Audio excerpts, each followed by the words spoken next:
probinsyang pwedeng puntahan. Saan naman kaya tayo dadalhin ng lagalan nating mga paa? Ngayong darating na summer, siguradong marami ang nagbabalak magbakasyon. Bakit hindi subukang bumiyahe sa norte, kung saan sa capital town ng Aurora Province, maraming madidiskubre. Say, Haler Baler! 230 kilometers northeast of Manila ang layo ng Baler, ang tinaguriang birthplace ng surfing sa Pilipinas. 5 oras ang biyahe kung may sariling sasakyan. 6 hanggang 7 oras naman kung bus ang sasakyan papunta rito. Ang pamasahe mula 450 hanggang 700 pesos. Itinatag noong 1609, nagmula ang baler sa salitang balod, na katutubong tawag sa mga kalapati na naglipa na noon sa lugar.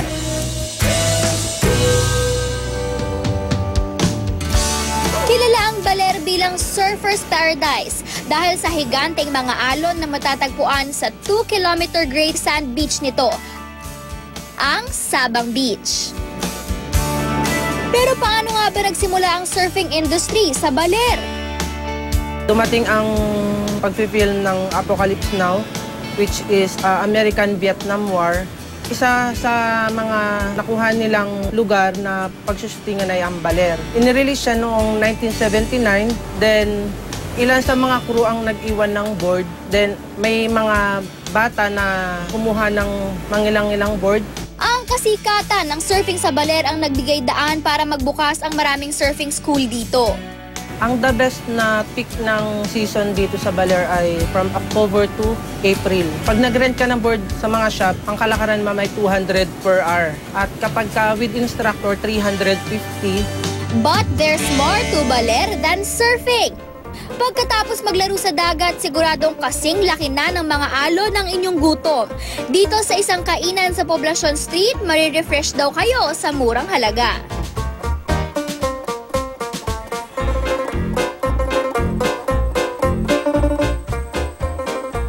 Ihaw-ihaw and seafood, syempre, pag sinabing Baler, may dagat yan, di ba? So, yung mga fish dito, mga sariwa. Ang kanilang best sellers, ang pako salad at chili buttered lobsters.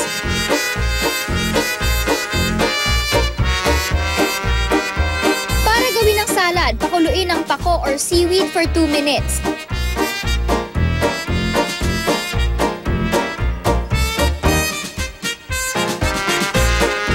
Lagyan ito ng sibuyas, kamatis at itlog na pula. Ganun lang kasimple at ready to eat na. Masarap and nag-complement yung ingredients na, tapos okay siyang pampagana. Simple lang din daw ang pagluluto ng chili buttered lobsters. Ilagay lang sa kawali ang butter, chili at toasted garlic. Haluin at pakuluin ng kaunti bago ilagay ang lobster.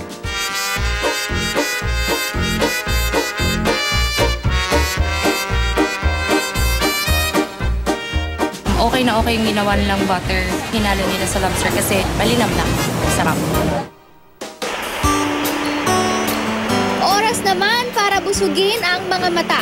Sa halagang 20 pesos, pwede nyo nang ma-enjoy ang mala postcard view ng Digisit Beach.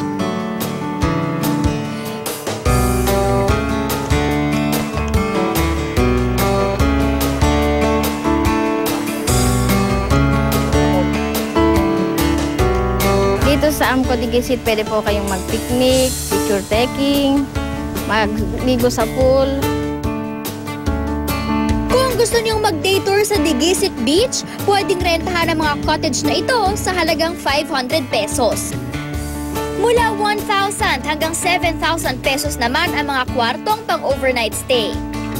Magandang view, maganda yung rock formation, yung alon ng water, very calming, soothing.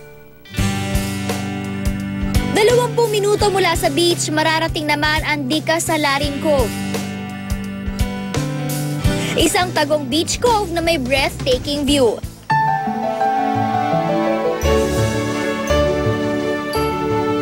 Kahit saang anggulo tingnan, picture perfect sa ganda. entrance fee, 300 pesos. Sa itaas naman ng cove, akyatin ang 170 steps para marating ang lighthouse, kung saan bubulaga ang panoramic view ng Pacific Ocean. Sulit ang pagod sa pag-akyat. Ganda ng view, very scenic. So parang nakaka-relax talaga.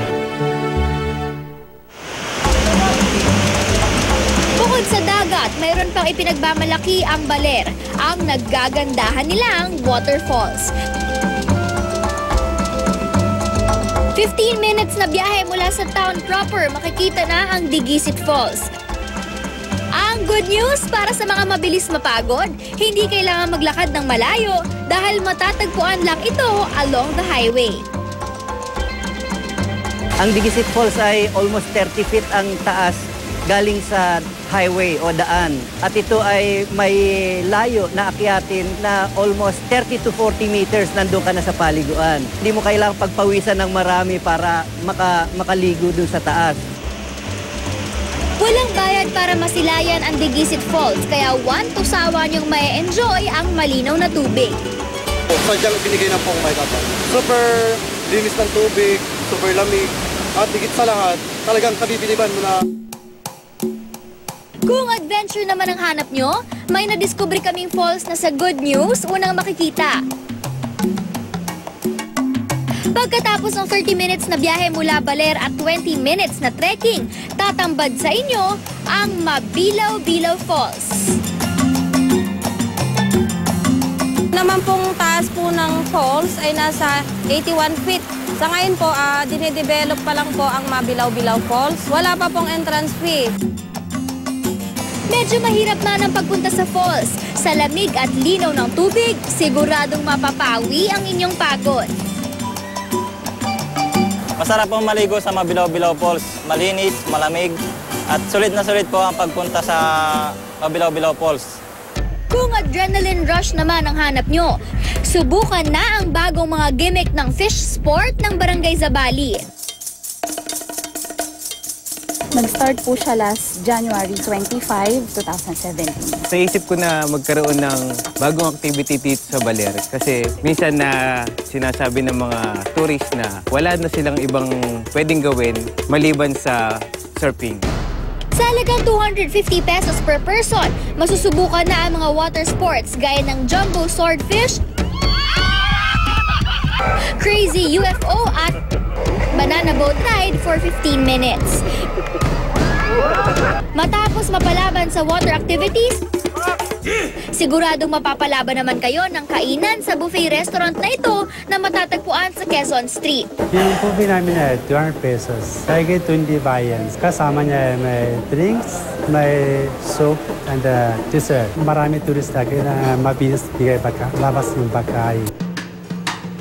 Chinese food ang maaasahan sa restaurant na ito. Yang chow fried rice na mas pinayami ng fresh shrimp, itlog, ham, carrots, spring onions, at pako ang kanilang specialty.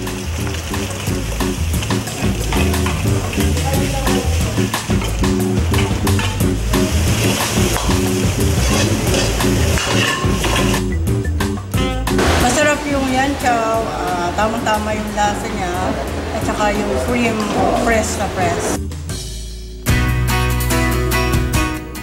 Food tripping, nature tripping, at adventure tripping.